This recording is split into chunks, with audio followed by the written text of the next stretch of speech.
post it so somebody could watch tomorrow. So I'm recording now, but so breakdown of those things is driven by those lipase enzymes, and most of the lipase enzymes are going to be the two big ones. Are going to be driven by the binding of sort of epinephrine and norepinephrine. That's going to kind of be the biggest one, the hormone-sensitive lipase. It's going to lead to breakdown in adipose tissue. And so, and then you're going to get some from growth hormone, you're going to get some from cortisol and those things, kind of, especially the cortisol overnight in that way. So that's kind of the regulation. I'm not really going to, I don't think there's too many questions about what happens at rest.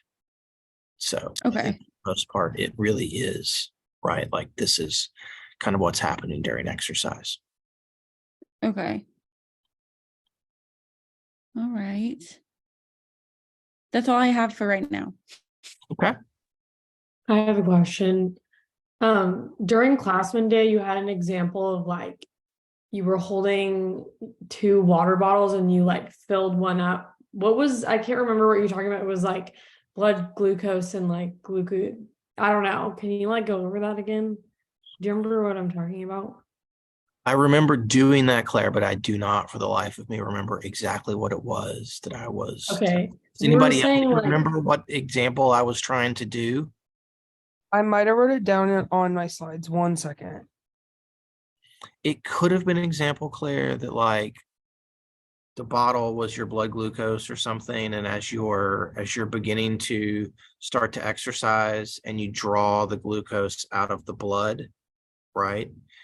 You're going to draw it out, and then but the other bottle was the liver glycogen. And so as we start drawing down, we start dumping, the liver glycogen gets broken down and we start adding it in a little bit to try to match it, basically. I think it had to do with like maintenance of plasma glucose is Okay. what. Yeah. Okay. So that's kind of what I was trying to explain there, right? That what you're doing, Claire, is you always, as we had said, we always have we need to maintain a certain amount of blood glucose. We want it to be in a very narrow range. And so when you exercise and you start pulling a bunch of it into your cells, right, through the insulin-like action of muscle contractions, then plasma glucose can begin to dip. As it begins to dip, right, all of those hormones that we're releasing are going to break down. They're going to activate phosphorylase, and we're going to start breaking down liver glycogen. And we're really, really good at breaking down liver glycogen so that we can match whatever gets taken out, we can match it with liver glycogen. So your blood glucose levels stay basically constant over time. And you will note in sort of all of the graphs on kind of the back end of those slides in the hormone section, how it shows all the hormones going up. There's usually a line that is glucose on all of those. And you will note how just basically flat and steady the glucose is. And that's why that was the example that I was trying to give there. Okay. Catherine put something in chat. Let me see. Catherine says, could I cover this a little bit? Know in general how much energy each pathway producing. Is this asking about ATP count? Yes.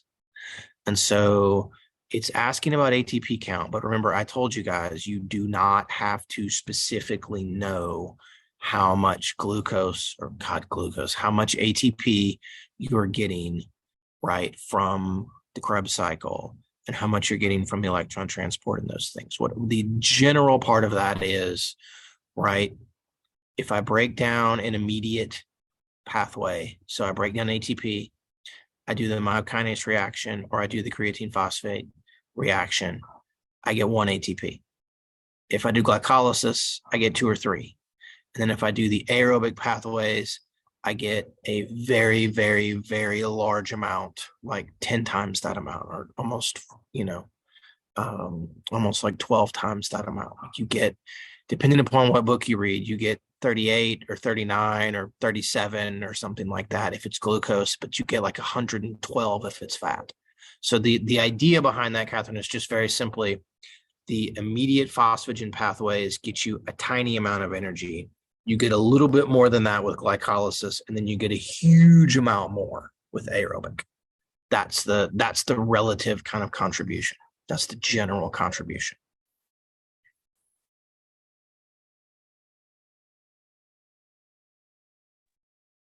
And I isn't have a it that? question. Oh, Sorry.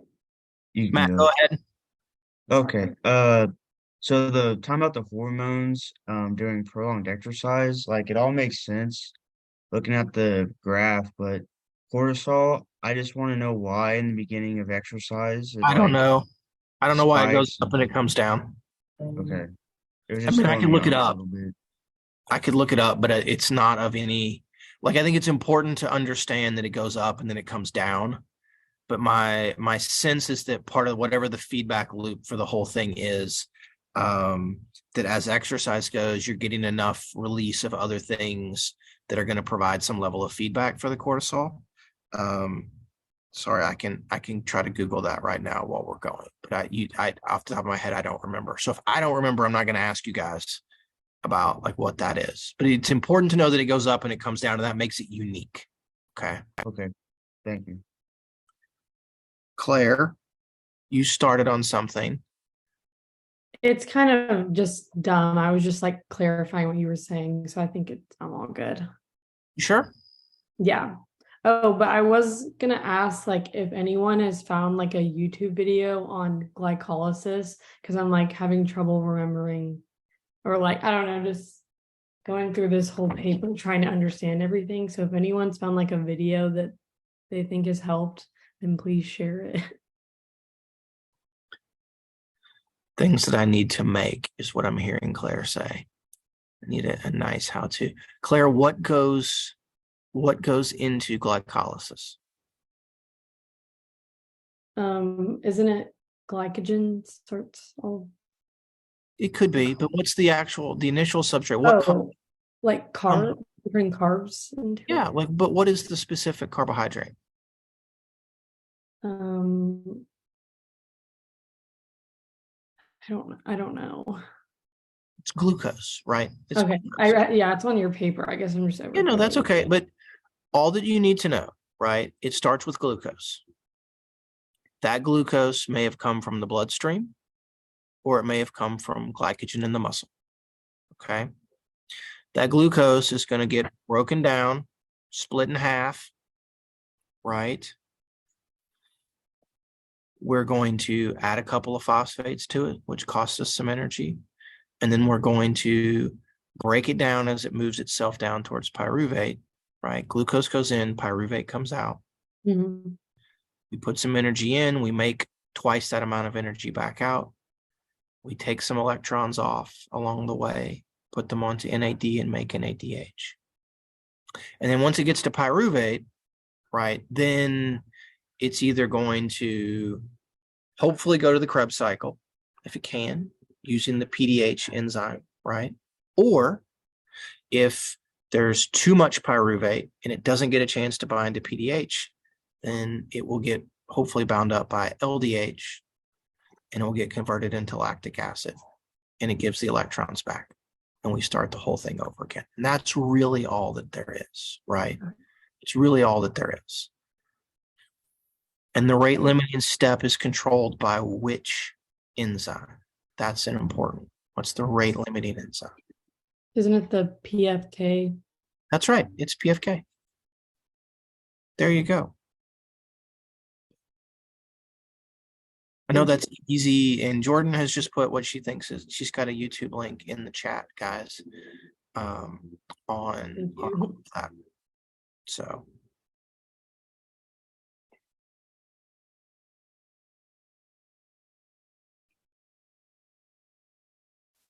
I was just wondering on how the rate of each reaction is controlled, like how much in detail we need to go into that, or exactly what you're asking. So Bailey, do you remember I had several slides on this? Yes. So remember there's like 4 primary enzymes Uh-huh. that control. Oh my gosh, Catherine.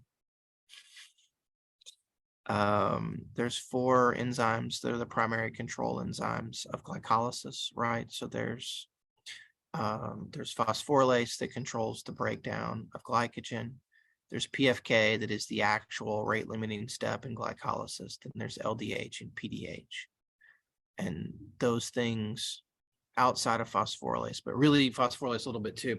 But the big thing, right, is that ADP levels drive those enzymes, and then they're going to speed most of them up. And then hydrogen can slow, especially PFK down.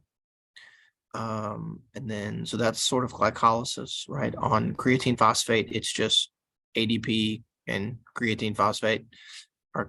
There is just one step. That's all.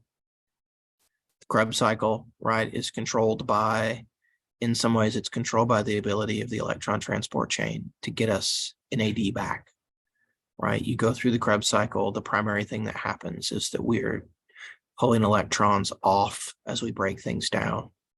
And so those electrons have to have electron carriers to be bound to, so they can take the electrons to the electron transport chain.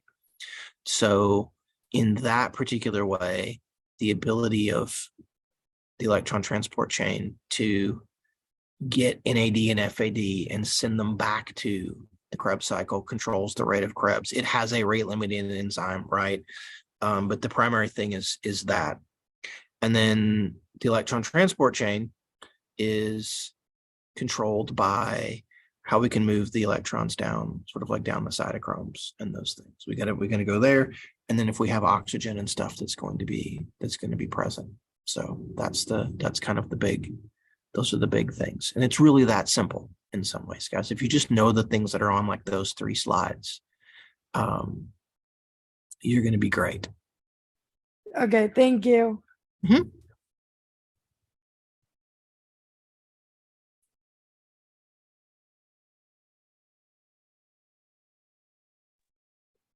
What type of fatigue occurs most often in daily life? My guess is all of you are likely experiencing it right now. Okay. So what do you think it is, Hala? Central. That's right, central, right? You could do more, but you choose not to, right? For a host of different reasons. You could do more, but you choose not to. So central is the most common.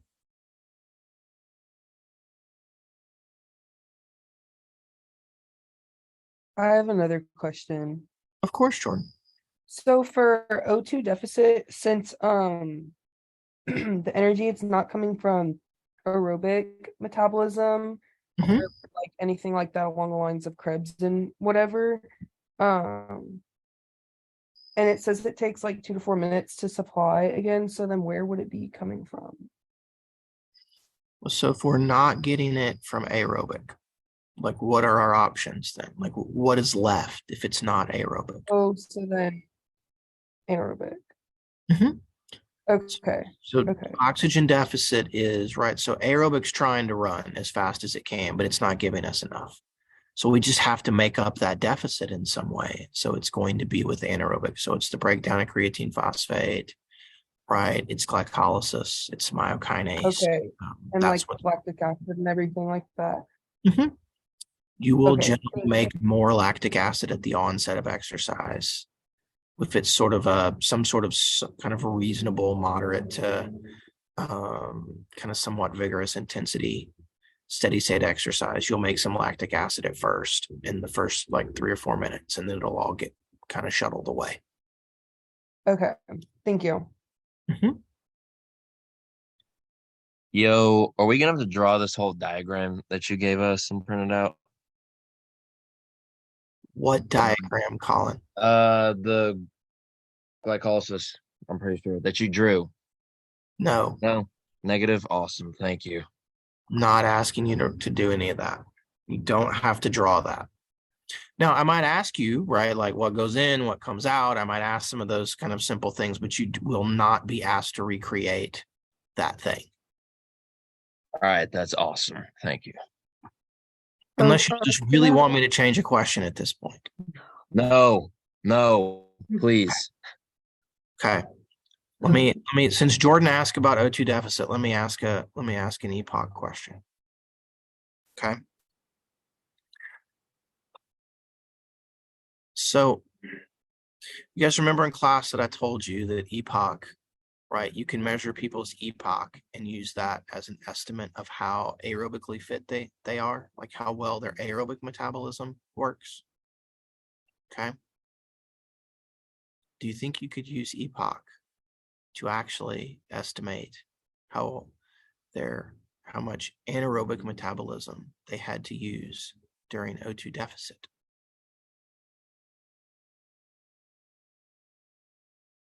Kirby's nodding and saying yes. Because Kirby, isn't why would like you say that? like during epoch, isn't like part of the reason that happens is because you have to rebuild your like creatine phosphate supplies of like, or if you've used a lot of those during like the oxygen deficit, obviously you're using more anaerobic and your aerobic is like kind of lagging. That's right. Absolutely. So remember, guys, some of the things that are going on, right, that are going to make epoch bigger are the fact that we are replenishing creatine phosphate stores. We're replenishing, we're sort of restoring ATP from using aerobic metabolism to restore our ATP stores, right? We're cleaning up lactic acid and some of those things. And so in general, right, if you've run more anaerobic metabolism, like at the onset of exercise, like exercise was very, very intense, then you're going to have a little bit larger epoch per however long your exercise bout was, right? And so you could in that particular way use epoch as a way. We do not have ways to we have no way to measure anaerobic metabolism, right? Sans putting you guys into an MRI machine. And so one of the ways that people have attempted in the past to do this is to try to estimate that sort of the slope of that early kind of bidirectional or kind of early exponential decline in epoch. So just kind of things to keep in mind, like all of that. Okay.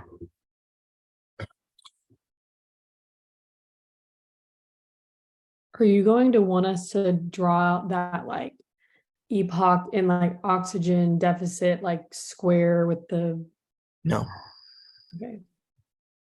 nope. I mean, it's useful to know what that is, but you are not asking.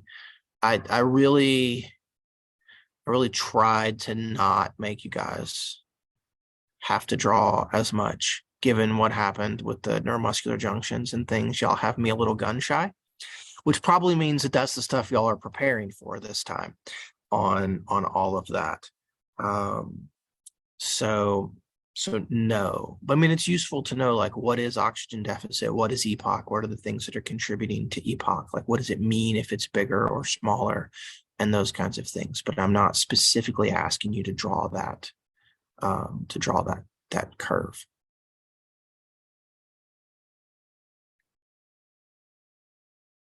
Are you like wanting us to know specifically what hydrogen does during fatigue? Like what specifically it inhibits? Or like should we just know that it genuinely does? If you knew a couple of things that it might inhibit, Kirby, that would probably be a useful thing to know. I mean, the honest answer is you can say that it inhibits everything. But the big things, right, that it does is it inhibits calcium release from the sarcoplasmic reticulum, and it inhibits at the cellular level, like in the fiber. It inhibits calcium release and it inhibits the function of the myosin ATPase. And then metabolically, the big thing that it does is it slows down all of the enzymes. It slows down PFK, right? And that stuff. It slows down the electron transport chain. And so it can kind of make metabolism get backed up on you, in addition to that it doesn't. It messes up the actual myofibrillar function.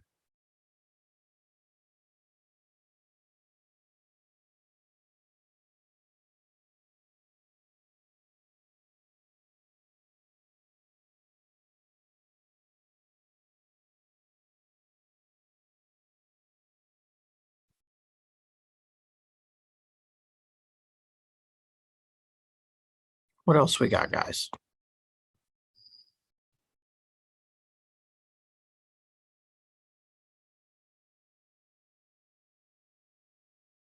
Can you kind of explain the back and forth of the hydrogen ions from like NAD to FAD, like down glycolysis? Sure, Carly. So I'm trying to think how to do this concisely and not make it worse for you guys. So the thing to know basically is that as glucose gets broken down, you're going to pull some electrons off and put them onto NAD and make NADH. And if we get to a place where that pyruvate molecule that we make at the end, or one of those pyruvate molecules that we make at the end, comes into contact with the LDH enzyme and gets to get converted from pyruvate into lactic acid, we have to get those electrons back. Okay. And so that enzyme at that step will pull the hydrogen and the electrons off of NADH, put them on, and then put them back on pyruvate as we convert it into lactic acid. That then frees the NAD molecule back up again so that it can, in essence, travel back up to an earlier step in glycolysis and bind some electrons again.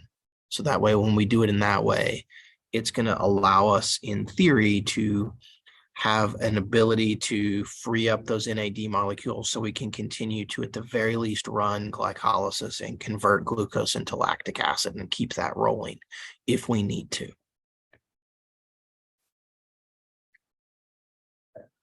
So we don't use FAD in glycolysis. We just use FAD in the mitochondria in the Krebs cycle. Thank you. So if we did, Sorry. no, you're good. Sorry. If we didn't have, if we didn't pull the hydrogen ions from NAD, it would stay glycolysis. Correct. Correct. Can't go back to the beginning stage. There's a finite amount of NAD that is floating around in the cytoplasm of a muscle fiber. And if we bind hydrogen ions to all of them, let's just say, as we're running glycolysis, and then for some reason we stopped the ability to have them donate those electrons somewhere, then yeah, glycolysis would stop. Now you can also, and this is why it's more complicated, you can also move those NADH molecules, right? Once they've got the electrons, you can also move them into the mitochondria and they could donate their electrons at the electron transport chain. But that takes longer. There's some exchange and things that would have to take place. So the general idea is that we're always making a little bit of lactic acid. And so the hope is that we're just gonna sort of bind them back up. Sorry, Truman is chasing the neighbor's cat along the fence out here if y'all hear him barking. Thank you. Of course. Are you going to post this since you're recording it? That is my plan, Catherine. Yes. I don't know. I'm saving it onto the cloud, and so it may be tomorrow morning before. Sometimes the OU My Media takes a couple of hours for this to get sort of saved and downloaded to a place where I could either embed it in Canvas or download it and put it on the YouTube channel, but I will do it in the morning for sure so that you guys can see it then. And if you guys would note, I put the new lectures up, and then I added the old lectures from my graduate class onto the YouTube channel. I will, while I'm at the airport tomorrow, be typing out the kind of the more in-depth. You will note there's not a study sort of overview yet. There's not like lecture note outline things for the cardiovascular and the pulmonary stuff. I'm going to write some new things for that while I'm at the airport tomorrow for you guys. And I will try to point out, hopefully, what is very obviously that you guys, it should be very obvious when you see it, what you don't need to pay attention to. in the videos. Okay, thank you. Of course.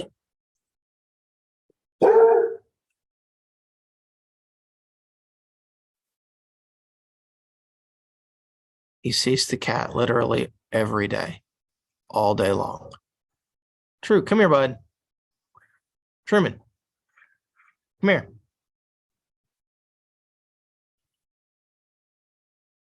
Anything else, guys? Okay, one small thing. Yes, Carly. So I understand the idea that when you're walking, you start with creatine phosphate and then you add some glycolysis. You jog, you have to use more of creatine phosphate and glycolysis. When you're sprinting, Yeah. it's cycling through like what's predominant. So when you're sprinting, it would depend upon how long you're trying to sprint or how long a bout of exercise needs to last. We can call it a sprint, but let's just say you're going to run a 100-meter dash. I mean, you're running the aerobic pathways as fast as you can get them to go, in 10 or 15 seconds. You're running glycolysis as fast as you can make it go within 10 or 15 seconds. So because those things are going to take a little bit to get wound up, the predominant thing during sprints is creatine phosphate. It's just you use your stored ATP and then you use creatine phosphate. And so, within 10 or 15 seconds, that stuff's all gone and you're going to have to slow down because you just physically cannot make enough ATP to maintain that level of cross-bridge turnover and force production. Thank you. Mm-hmm.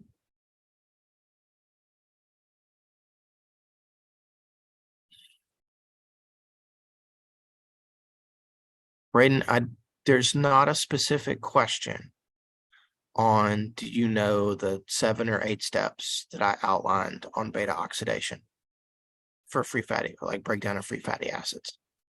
There's not a question right now that's on there.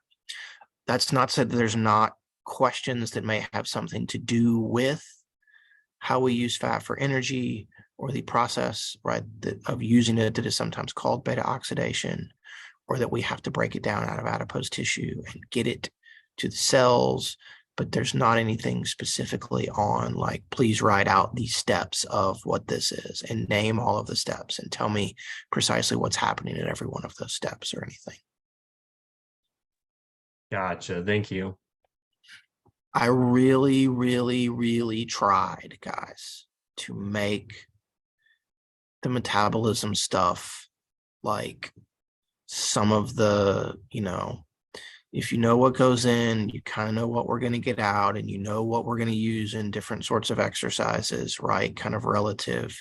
And you know the control points and those things, the enzymes that are the control points and the other stuff, like exactly what I put on that study thing. I really feel like that you're gonna think that the metabolism questions were underwhelming. Or that's my hope, I guess. I'm sure for some of you, you'll be happy if they're underwhelming. For some of you, they may still be a lot. I know it's a difficult conceptual thing to get. I know it's the most difficult thing that we do. I really tried to pick questions and write questions that I think will be digestible and understandable and not overly complicated, despite what we did in class. Because I feel like y'all spooked me in class. Like I broke your brain the first day, and I'm a little gun shy now, and that's okay. So I don't know. We'll see. And if I didn't, and it's bad, and lots of red ink visits your paper, then we'll sort all of that out. Don't worry. I had a physics professor. My physics professor, when I was an undergrad, used to say that you'd better take some notes. If you had a question, you better throw your hand in the air and wave it at him. Otherwise, copious amounts of woe and red ink would visit you on assignments and tests. He was very dry. He taught at West Point for a while, and he was an interesting fellow in those ways. But he'd be like, "Get your hand in there and wave it at me." He was always going on about red ink. So anyway.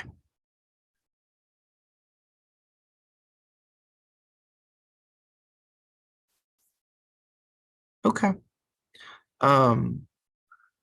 If you guys have specific questions about anything else in the morning, shoot me an email, send me a text message, call me on the phone. If you call me on the phone at like 11, you can talk to me or Dr. Mike, or Dr. Deb. We'll all be at the airport together, apparently. So with some of the grad students, you get the wide range of all of us if you have a question. But if you've got something, try to shoot it to me and let me know. And then Jacob will be there with the tests. Do the best you can on all of them. And if y'all have something, you can. I think I should be on the ground by, hopefully by not too long after you guys start. So just let me know. And otherwise, guys, y'all are gonna do great. I feel it. Y'all are gonna do good.